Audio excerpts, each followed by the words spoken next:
à la direction de l'environnement et des établissements classés.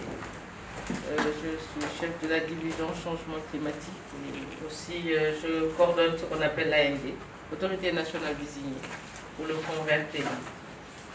Et donc nous sommes là donc, pour partager ensemble des produits que nous avons développés lors de notre premier, ce qu'on appelle Readiness, notre premier soutien que nous avons eu avec le Fonds vert climat. Ce premier soutien donc, avait été dirigé par le Centre de suivi écologique. Et actuellement, donc, nous sommes à notre deuxième soutien du Fonds vert climat, qui est dirigé donc, par la Banque agricole, ici présente.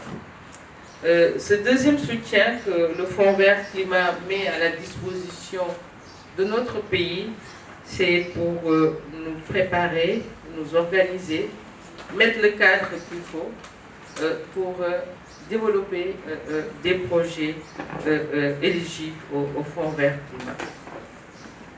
Vous le dire, le Fonds vert climat, que je nomme depuis tout à l'heure, c'est un fonds qui a été mis en place par les Nations Unies pour accompagner les projets-programmes dans le cadre des changements climatiques. C'est un fonds qui est fonctionnel pour accompagner ce qu'on appelle la mise en œuvre de l'accord de Paris. L'accord de Paris, c'est cet accord qui a été donc défini en 2015, qui est entré en vigueur en 2016, et dont l'objectif c'est de faire tout pour que nous arrivons à une augmentation de température de plus de 2 degrés Celsius. En cas, nous ne dépensons pas ces plus de 2 degrés Celsius, voire même 1,5 degré. Et j'avoue que toute la négociation actuelle, c'est de faire tout pour que on puisse ne pas dépasser 1,5 degré d'augmentation de température. C'est un challenge.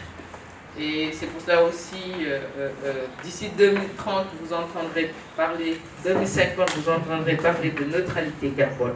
En tout cas, la communauté internationale veut mettre beaucoup de ressources à travers le Fonds vert, à travers aussi d'autres déchets. Et donc, le Fonds vert, donc, pour y avoir accès, il faut réellement respecter ces directives. Le Fonds vert est différent du FEM,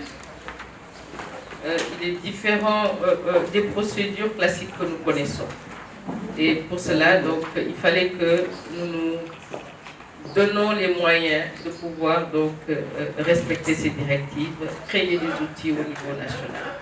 Dont l'outil, la procédure de non-objection, on appelle manuel de non-objection, le système aussi d'évaluation des projets. Ces outils vont vous être présentés aujourd'hui et nous avons donc tenu à inviter les différentes catégories d'acteurs intervenant dans le développement.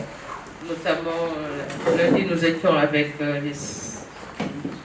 l'administration, les sectoriels. Aujourd'hui, nous avons invité les côtés locaux et la société civile. Et demain, nous serons avec le secteur privé. Donc, ce sont en tout cas ces projets auxquels ces différents acteurs